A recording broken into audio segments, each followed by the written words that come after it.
All right. We doing this?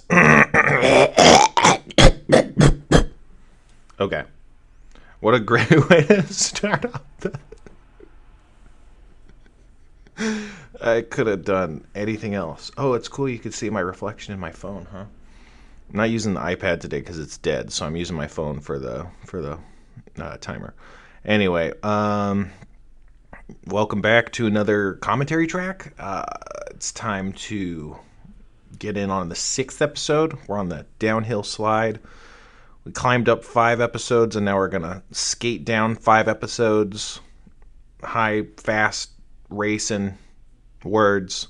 Oh boy.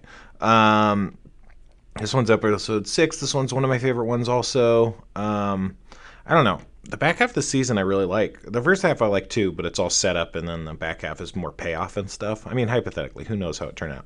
But uh, yeah, we had Jared Logan, who's a real powerhouse. He's a DM. Ooh, peep the mic. He's a DM in his own right. Very good DM. He puts me to shame, certainly. Jesus Christ. And he's a great D&D player. I really like the energy he brought. He brought like good D&D player energy, kind of like Tommy Middleditch did. Thomas, I guess, not Tommy. Uh, but yeah, so it was great having Jared on. This episode is fun. I think the premise is fun. It's kind of like the last episode where, it's not super crazy, but it's just some D&D shit, some real D&D shit. So I think it's a lot of fun. So yeah, I guess let's get into it, huh?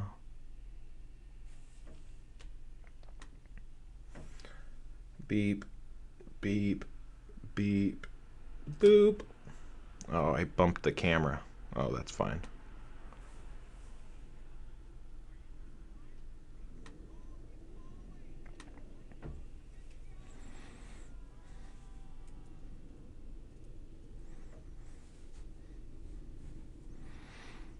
Get another recap.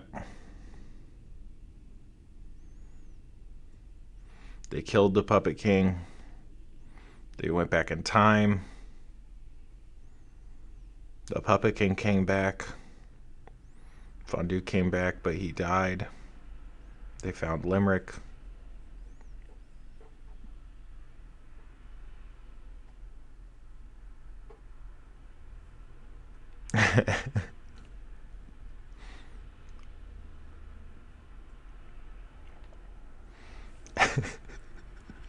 That's like one of my favorite lines in the whole show.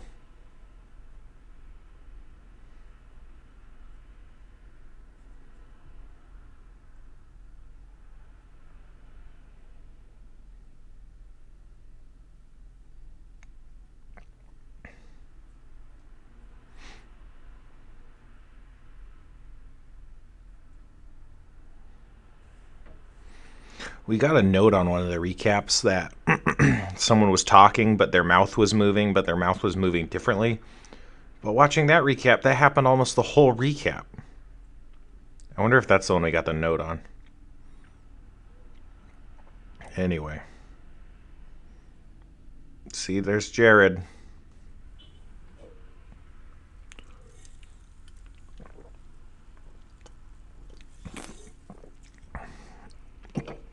Aaron really loved that.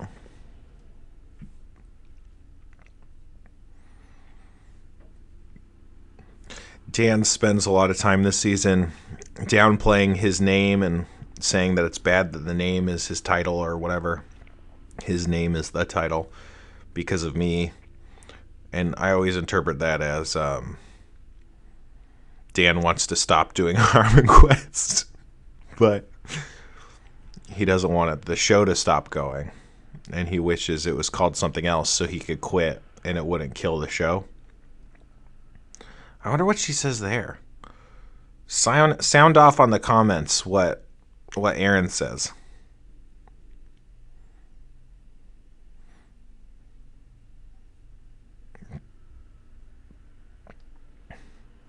He's giving him a hug.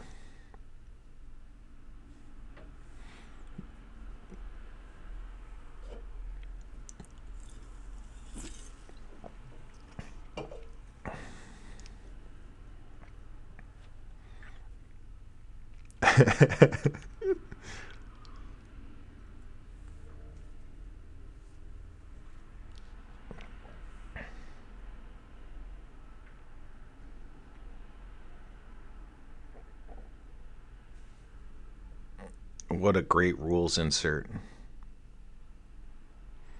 That thing was such a masterpiece. It works with all of our descriptions, and you can kind of rearrange the pieces so it goes in time. Oh, I guess I should mention, I don't think it was this episode. It might have been the last episode. But there's like a Nazi guy doing the OK symbol in the audience, and we cut him out of the audience. We didn't catch it during the taping, but we found it in editing. So, yeah, they got out of the cave with the goblin army.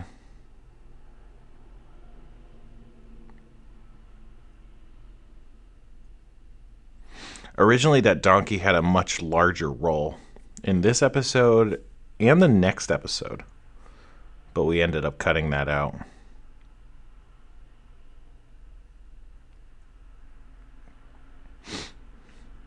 Apparently, Erin's lip color is on a different layer as her line work or something. So we had to watch through this episode multiple times to make sure her lip color was right because it kept getting left out somehow. It's very strange. And the lighting effect makes it look pretty close anyway, so it's hard to catch in this lighting. That's the first time anyone's like wanted to see a goblin.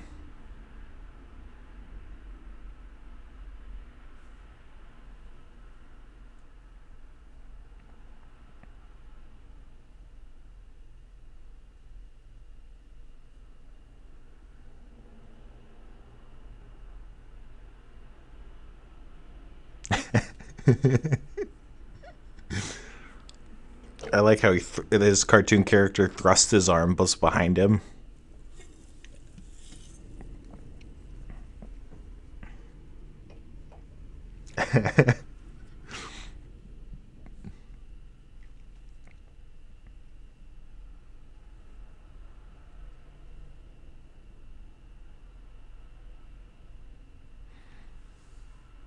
I think that guy was one of the ball painters from season 2. The guy that got attacked.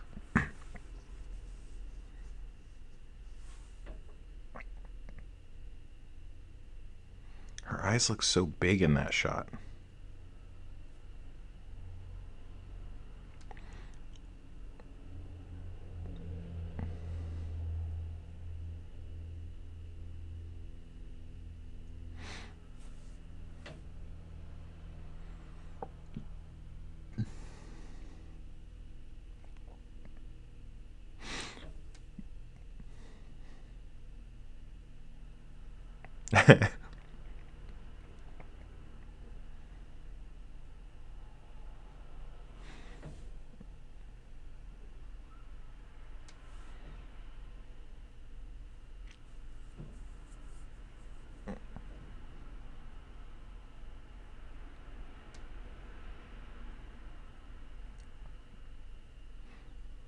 He's got the rage virus.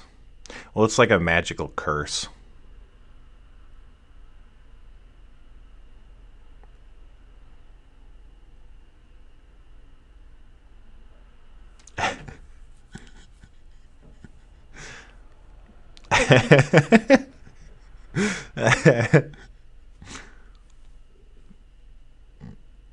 There's a lot of neck snapping this episode.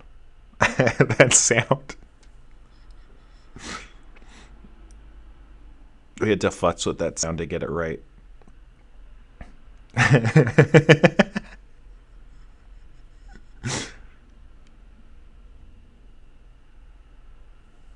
I think we cut out that we mentioned that a donkey only costs about 5 gold. But that guy just ripped off Bone Weevil. I think there was also a shot in the beginning where the donkey was actually talking. Like it says that Dave is talking to all these people and talking to the donkey, and the donkey's like carrying on and talking and lifting its paw or its hoof. Yeah, so that was the This is the premise of the episode. That's where the idea came from. Oh, look, that guy. He's the dwarf from season 2. Yeah, but that's the party.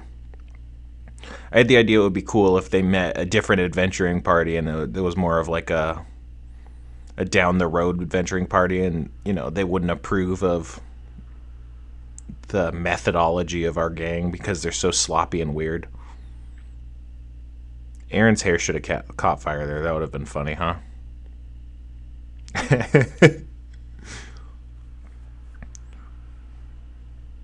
Originally, this guy was just supposed to be a guy, but they designed a weird wolf guy for him, and I was like, okay, that's cool. I love the constable's character design. He's like one of the coolest looking characters in the whole show, I think.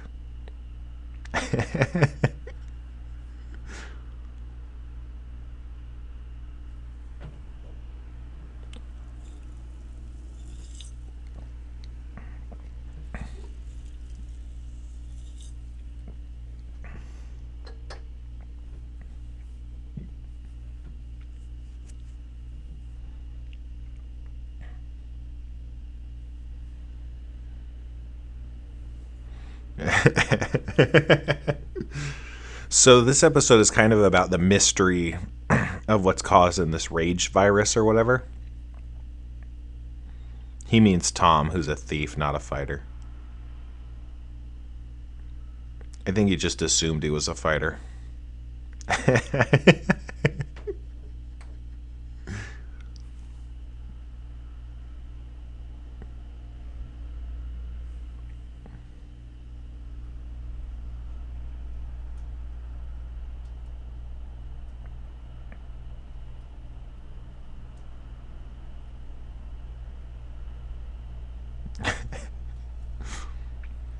Anyway, it's about the mystery, and for a while they got stuck on, like, everyone in the town was an old person, just on accident.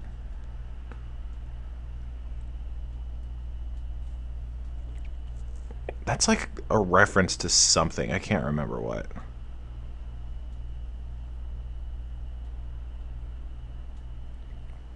But yeah, they thought everyone was old, and maybe that had something to do with it. Maybe someone was making everyone old, or the old people were doing something. But I was like, no, it's an accident. So we cut all that out. See, that's supposed to be like foreshadowing, is that like the barbarians are doing worse shit in this timeline. It kind of gets glossed over. It's not super important either.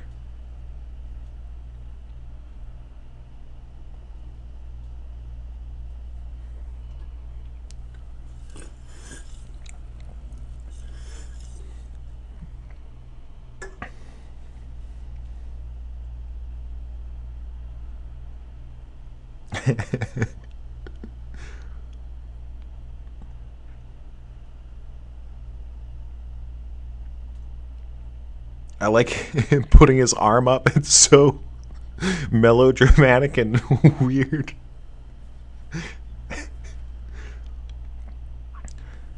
This guy turned out so much grosser than I intended. He's got his wand in his asshole. Look, he's just holding these weird rat balls. His hands are just covered in presumably shit. His wand looks like it's covered in shit. He's holding toilet paper. He does this. Check this out.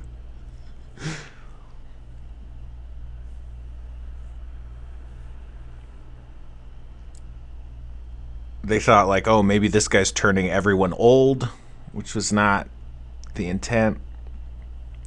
I thought this was kind of cool. Like, the idea was this guy's like an old man and he can't see, and they probably haven't invented glasses in D&D times, and so he uses a wand that makes him able to see like glasses would. I always thought that was such a cool idea, but I don't know. When you add all this poop to it, it makes it less. He's kind of like shaking. He's such a weird guy. Also, his voice changed. The reason his voice changed is because he was originally 2 characters, but we edited it into making him 1 character instead of them talking to 2 separate people. Jared's so good at the mystery.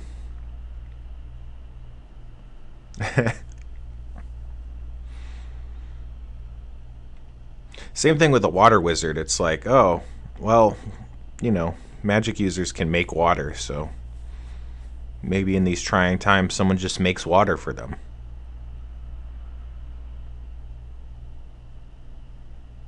Oh, the audience has this reaction in a little bit. That's so strong.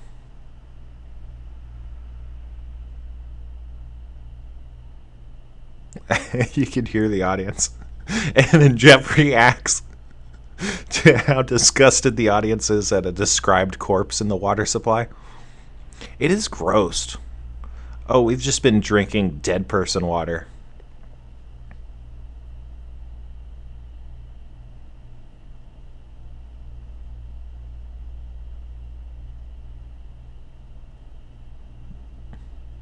Dan's eyebrows look so weird in this shot. Oh, I guess because they're supposed to be red, huh? And they were just straight black. So that's just an error. Well, no wonder that looked so weird. Every time I saw that, I was like, that looks fucked up, but I couldn't place why.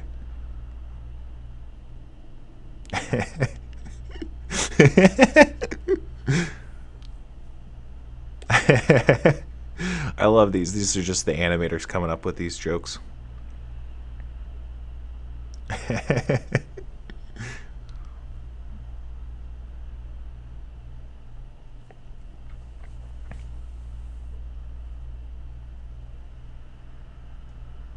So when they first came into the village, Dave Pendergast checked them to see if they were sick, and he said that anyone affected by the rage sickness gets a spotted tongue and spotted testicles. And we cut that out because it ended up being kind of like nothing. But that's why he grabs the tongue and testicles. He does the gang sign too. Everyone should do the gang sign.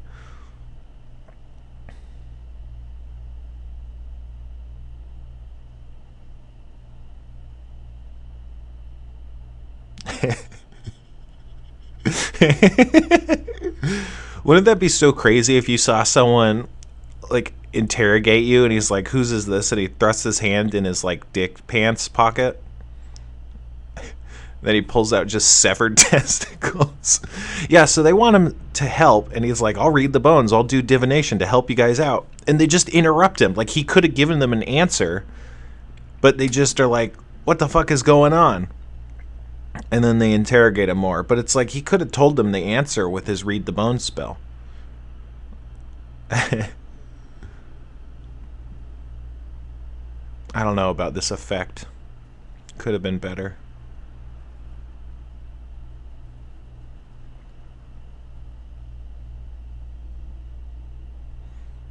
Jared's acting here is good.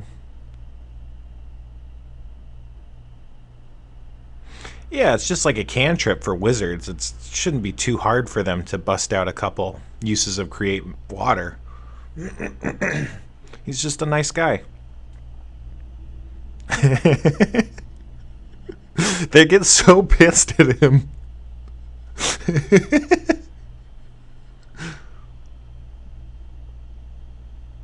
He's Vince Vaughn, who famously said hooah. In the storyboard, they had Erin shooting rings out of her head like she was Aquaman. And I was like, no, sense motive is not a spell. It's just a skill.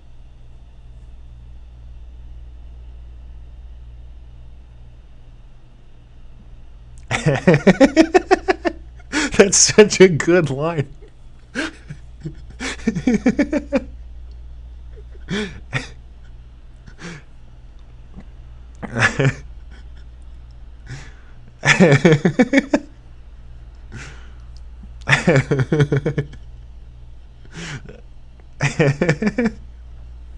He just knocks him over.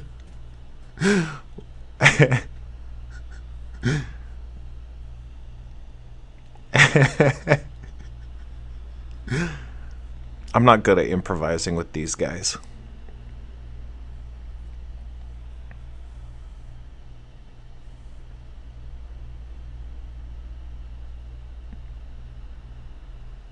It's like Batman.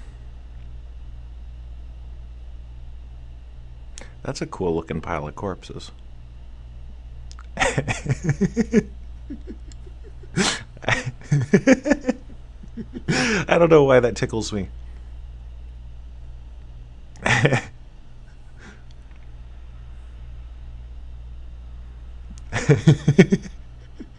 That was the other ball painter. That was also one of our background artists from last season. That was in the background.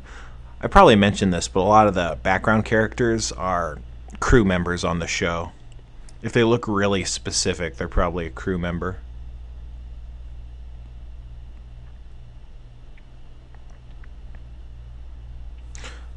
Oh, yeah, so the network wanted to connect the end of the mystery to the beginning of the show, and we didn't want to make it very obvious, so it was probably way too subtle, but we put this red glow, like, coming off of the corpses in a couple backgrounds in the early shots, so if you looked in this kind of general direction, there'd be this red glow.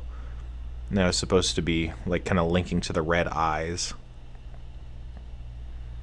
That guy look familiar? That's Synax. So that's what he's been up to.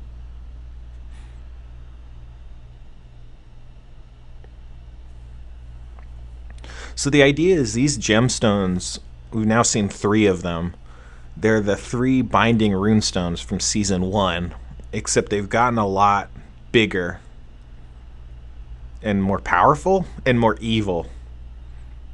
And I guess I don't want to spoil it. I mean, it's not like it ever gets explained, really. Cool effect. Cool effect.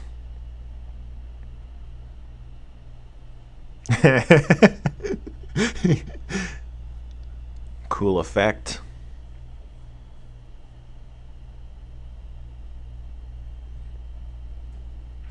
Jared's really doing a good take of his character. He's kind of like this cocky guy. I don't know. He's really cool.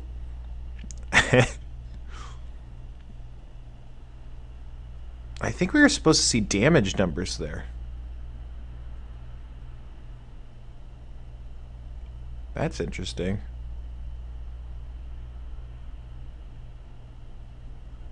Maybe there aren't damage numbers.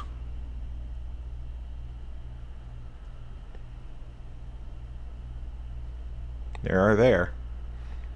I wonder what the deal is. I like she falls over. That's fun. We cut out a few attacks. We almost always cut out attacks.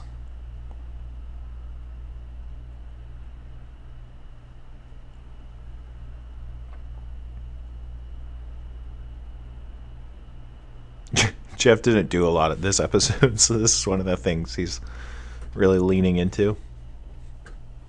He got a critical lasso.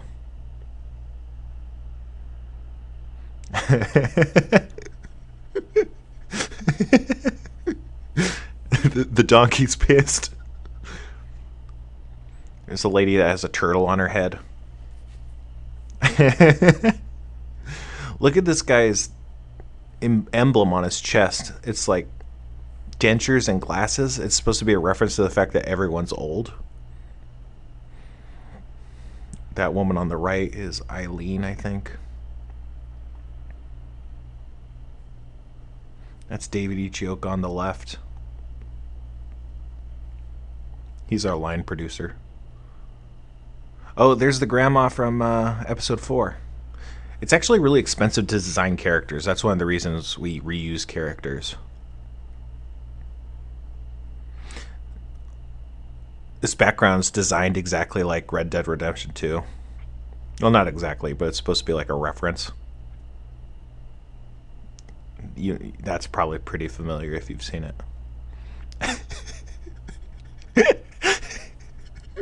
This whole part.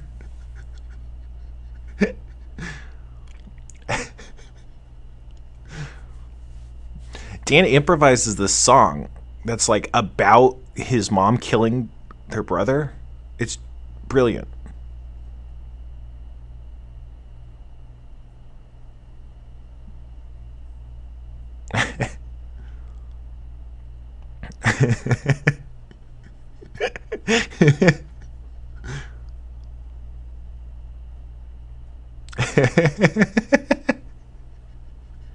See, it's the sign, the price sign in the back.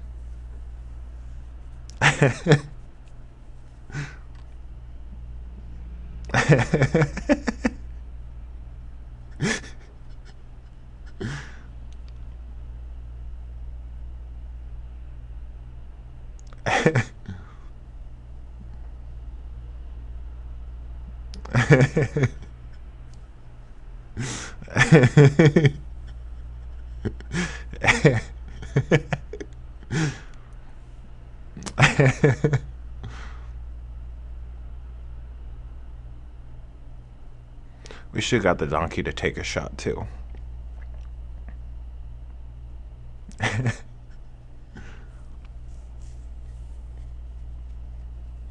I think we got a studio note. Why would a Bior be embarrassed by being walked in on like that? But we were like, we think it's fine.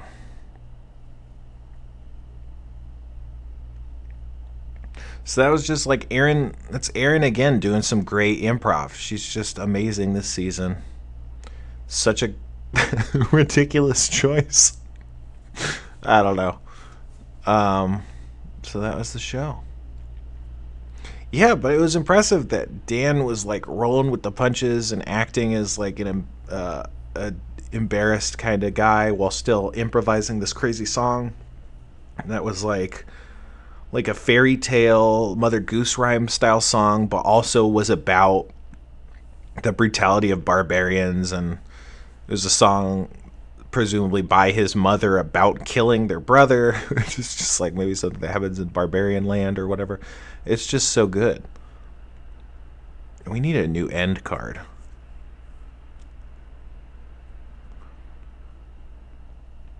Dan's got like 2 new dogs now. All right, so I guess that about does it. Oh, sorry for being off center.